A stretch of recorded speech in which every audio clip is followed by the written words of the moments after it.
ಹರಿ ಕುಣಿದ ನಮ್ಮ ಹರಿ ಕುಣಿದ ಹರಿ ಕುಣಿದ ನಮ್ಮ ಹರಿ ಕುಣಿದ ಹರಿ ಕುಣಿದ ನಮ್ಮ ಹರಿ ಕುಣಿದ ಹರಿ ಕುಣಿದ ನಮ್ಮ ಹರಿ ಕುಣಿದ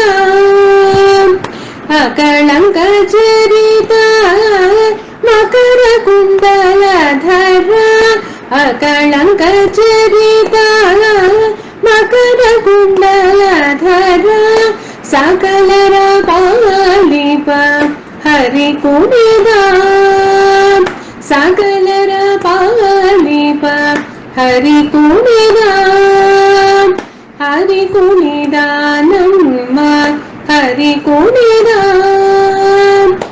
அடியேனி அன்பான நமஸ்காரங்கள். இன்னைக்கு எல்லா ஏகாதேசியோட மிக உகந்ததான ஒரு ஏகாதேசி, பங்குனி சுக்லபட்ச ஏகாதேசியான ஆம்லக்கி அப்படின்னு ஏகாதேசி.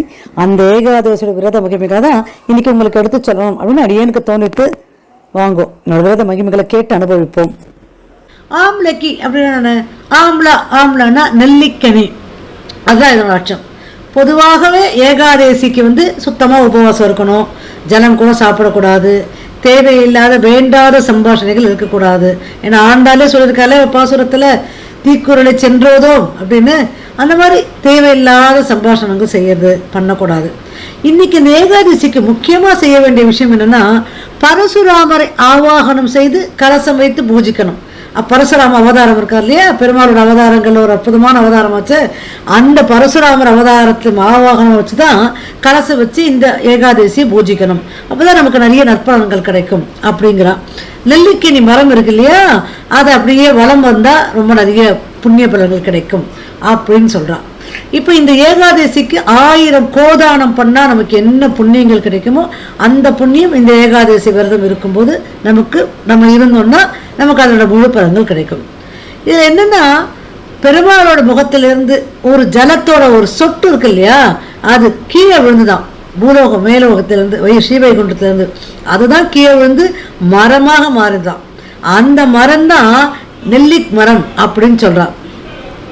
இந்த காய், அதனால்தான் இதன் காய் ஆமலக்கம் இருக்கு இல்லையா, இதுதான் அந்த பத்தியத்துக்கு, அதாவது துவாதசி பாராயணைக்கு ரொம்ப சிறந்தது.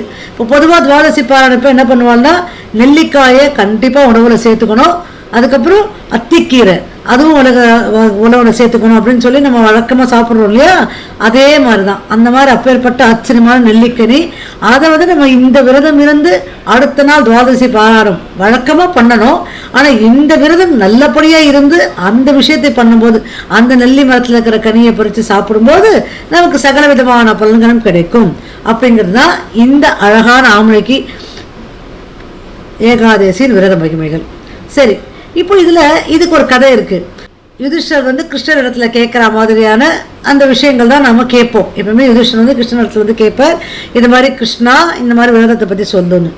இப்போ இந்த இடத்துல என்னன்னா, 80,000 ரிஷி முனிவர்கள், சூத முனிவர் இருக்கார் இல்லையா, அவருடைய உபன்யாசத்தை கேட்கறதுக்காக கூடி இருந்த போது, அப்போ சூத முனிவர் அவரிடத்த மாந்தாதா அப்படிங்கிற ஒரு மகான், அவர் ஒரு ராஜா, அவர் வசிஷ்டரிடம் கேட்டதாக இந்த மாதிரி என்ன கேட்டார் அப்படின்னா, இந்த மாதிரி எங்களை இந்த மாதிரி ஆசீர்வதிக்கணும்னு நீங்கள் நினச்சிங்கன்னா மங்களமான நன்மை அளிக்கும் விரதம் ஏதான இருந்தால் அதை பற்றி எங்களுக்கு சொல்லுங்கோ அப்படின்னு கேட்கும்போது, அப்போ வசிஷ்டர் இந்த அற்புதமான ஏகாதசி விரத மகிமைகளை எடுத்து சொன்னார். எந்த ஏகாதசினா, இந்த பால்குண மாதமான பங்குனி மாதத்தில் வரக்கூடிய சுக்லபக்ஷ ஏகாதசியான ஆம்லக்கி அப்படிங்கிற ஏகாதசி. இந்த ஏகாதசி விரதம் எல்லா விரதங்களுக்கும் மேன்மையானது அப்படின்னு அவர் சொல்றார். இப்போ இந்த ஆம்லக்கி விரதம் உருவான கதை என்ன அப்படிங்கிறத கொஞ்சம் விஸ்தாரமாக எடுத்து சொல்லுங்களேன் அப்படின்னு மாந்தாதா வசிஷ்டரை கேட்கும்போது, அப்போ வசிஷ்டர் சொல்றார், ஒரு காலத்தில் வைதிக் அப்படின்னு ஒரு அழகான நகரம் இருந்தது. அந்த நகரத்தில் என்ன ஆச்சரியம்னா, 4 வர்ணங்கள் இருக்கு இல்லையா, வர்ணாசிரமங்கள், பிராமணர், வைஷ்யர், சத்திரியர், சூத்ரர் அப்படின்ட்டு 4 வர்ணத்தர்களும் அவர்களோட தொழிலை ரொம்ப சிறப்பாக கவனிச்சுட்டு அவளுக்குள்ள எந்த விதமான கருத்து வேறுபாடும் இல்லாமல், எந்த பேதமும் இல்லாமல் வேத கோஷங்கள் எப்பவுமே வேத கோஷங்கள் ஒழிச்சுட்டு இருக்குமா அந்த நாட்டில். பாவம் புரிந்தோர், துஷ்கர்மம் செய்வா, தெய்வ நம்பிக்கை இல்லாதவா, நாஸ்திகர்கள் சொல்றா இல்லையா, இவெல்லாம் யாருமே அந்த இடத்துல இல்லாத ஒரு அற்புதமான நகரமா இருந்து வந்தது. அந்த நகரத்துல சைத்ரரத் அப்படின்னு பேர் கொண்ட ஒரு சந்திர வம்சத்து மன்னன், அவன் தான் அந்த இடத்த ஆட்சி பண்ணி வந்தான். நல்ல ஆட்சி பண்ணிட்டு வந்தான். ஏன்னா நல்ல ஆட்சி பண்ணாதானே நல்ல மக்களும் நல்லபடியா இருப்பா. மகாவித்வான், கருணை வண்ணம் கொண்டவன், ரொம்ப தார்மீகவாதி. அதனால் இப்படி எல்லா ஏழைகளுக்கும் நிறைய தான தர்மங்கள் செய்து அவனிடத்துல இருக்கிற குடிமக்களும் ரொம்ப சந்தோஷமா இருந்தா. இதோட ஆச்சரியம் என்னன்னா, அந்த குடிமக்கள் எல்லாமே மிகச்சிறந்த விஷ்ணு பக்தர்களாக இருந்து ஏகாதேசி விரத மகிமை எப்பயும் சிரத்தையோடு அனுஷ்டிக்கிறவாதான். ஒரு நாள் ஒரு ஏகாதேசி அன்னைக்கு தீபம், நைவேத்தியம், பஞ்சரத்னம், குடை, தூபம் இந்த விமர்சையா இந்த கலசத்தெல்லாம் எடுத்துட்டு ஏன்னா கலசத்தை ஸ்தாபிச்சு பூஜை பண்ணணும் இல்லையா, அதனால அதே மாதிரி இந்த ராஜா மக்களோட அந்த பெருமாள் இடத்துல சமர்ப்பித்து எல்லா பூஜையெல்லாம் பண்ணார்.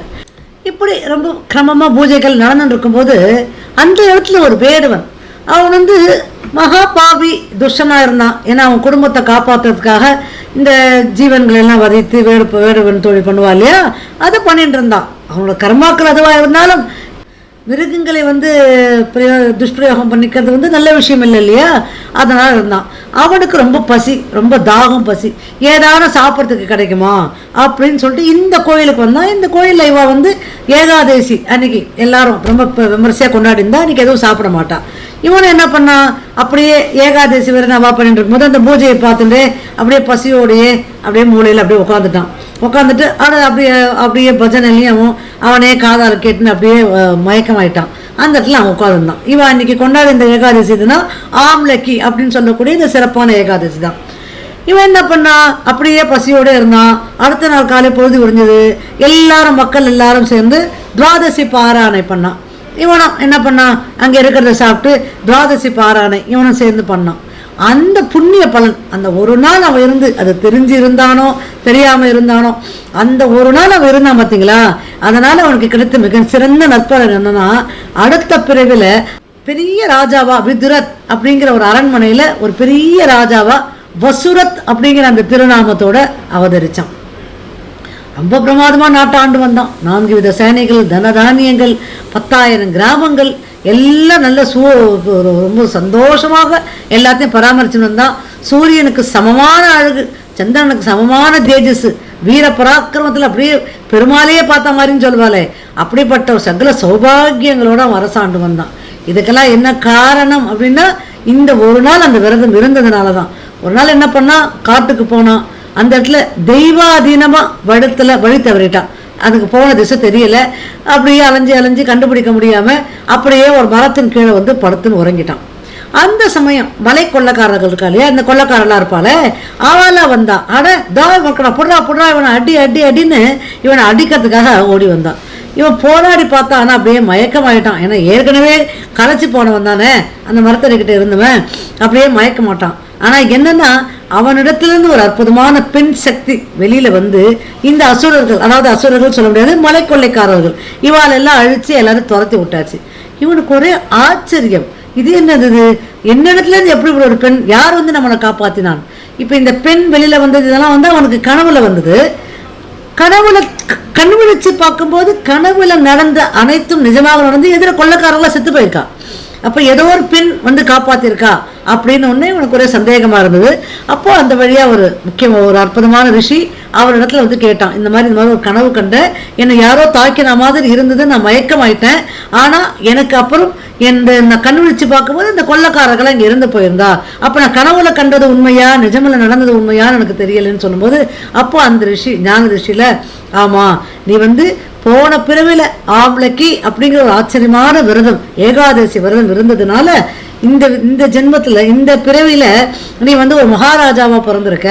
மகாராஜாவா பிறந்தது மட்டும் இல்லாம இந்த பிறவிலையும் உன்னோடையே மகாவிஷ்ணு எப்பவுமே இருக்கிறதுனால உனக்கு எந்த துன்பம் வந்தாலும் அந்த துன்பமானது ரொம்ப சுலபமா உன்னை விட்டு விலகி உன்னை காப்பாற்றக்கூடிய ஒரு சக்தி தான் இது அப்படின்னு சொன்ன உடனே அவனுக்கு ரொம்ப சந்தோஷமாயிட்டான்.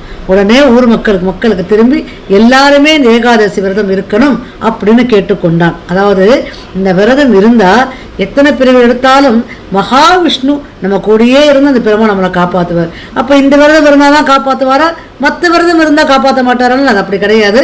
இந்த விரதத்தை ரொம்ப கிரமமா அனுஷ்டிச்சா அதாவது பரசுராமரை மனசை நினைச்சுட்டு கலசம் வைத்து அதுக்கப்புறம் இந்த ஆம்லக்கி அப்படின்னு சொல்லக்கூடிய நெல்லிக்காயை துவாதசி பாராயணை பண்ணி ரொம்ப ஆத்மார்த்தமான ஒரு விரதம் அனுஷ்டிச்சா கண்டிப்பாக எத்தனை பிரிவு எடுத்தாலும் மகாவிஷ்ணு ரொம்ப அப்படி பாதுகாப்பாக காப்பாற்றுவார். அப்படிங்கிறது தான் இந்த ஏகாதசி விரதத்தோட ஒரு ஆச்சரியமான ஒரு உண்மை. அதற்கு பிறகு ஒரு நாட்டை ரொம்ப நல்லபடியாண்டா. இதை தான் வியாச பகவான் மாந்தாதாக்கு சொன்னார். இந்த விஷயத்தை தான் சூத முனிவர் அவருடைய 80,000 ரிஷிகள் கேட்டிருந்தா இல்லையா அவரோட உபன்யாசத்தை, அப்போ இதை அழகாக எடுத்து சொன்னார். இந்த ஆம்லக்கி அப்படின்னு சொல்லக்கூடிய இந்த ஏகாதசி விரத மகிமையை இப்போ இப்படி எல்லாரும் இந்த அற்புதமான ஏகாதசி விரதம் இருந்து எல்லா பலன்களையும் பெறணும்னு பெருமாளை பிரார்த்திச்சுண்டு எல்லாருக்கும் பல்லாண்டு பாடி கவிதார்க்கு சிம்மாய கல்யாண குணசாலினி ஸ்ரீமதே வெங்கடேசாய வேதாந்த குரவே நமக.